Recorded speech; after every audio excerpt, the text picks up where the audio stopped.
Bhavnagar Somnath national highway પર 24 કલાકમાં ફરી અકસ્માતની ઘટના બની।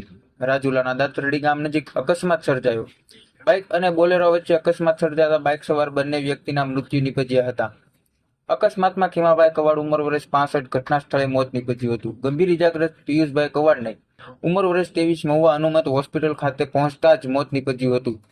પિયુષભાઈને પીએમ અર્થે મહુવાની જનરલ હોસ્પિટલ ખાતે ખસેડવામાં આવ્યા છે, જે પોલીસે હોસ્પિટલ પહોંચી જરૂરી પંચનામું કરવામાં આવ્યું। અકસ્માતમાં 2 લોકોના મોત થતા પરિવારજનોમાં શોકનું મોજું ફરી વળ્યું, જ્યારે ખીમાભાઈની ડેડ બોડીને રાજુલા સિવિલ હોસ્પિટલ ખાતે ખસેડવામાં આવી હતી। સિવિલ હોસ્પિટલ ખાતે પરિવારજનો આવી પહોંચ્યા। ઘટના પગલે ડુંગર પોલીસ સ્ટેશનના પીઆઈ વીએસ ક્લાસ સહિત ટીમ ઘટના સ્થળે પહોંચી તપાસ હાથ ધરી હતી। નામ કાકા આપણું? મારું નામ જયંતિભાઈ કવા। હા, શું બનાવ બન્યો હતો? બનાવમાં બોલેરારે ગાડી 2 વ્હીલ પાછળથી ટચ થઈ ગઈ છે હા અને લગભગ ઘટના સ્થળે જ આવું બધું બનાવ બની ગયો છે। હા અને ત્યાંથી પછી હનુમંતમાં લાવ્યા અને હનુમંતમાંથી અહીં જનરલ હોસ્પિટલમાં લાવ્યા છીએ। આમાં કેટલા જણા? ડબલ સવારી હતી, બરોબર।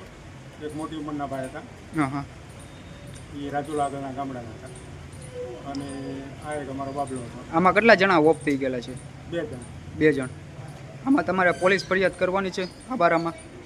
હા, જાણ તો કરવી જ પડે ને, આમાં કોશિશ તો કરવી જ પડે। આ જે કાંઈ બનાવ બન્યો છે, આ બનાવ કઈ જગ્યાએ બન્યો કાકા?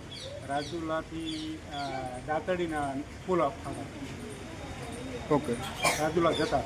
હા, ઓકે।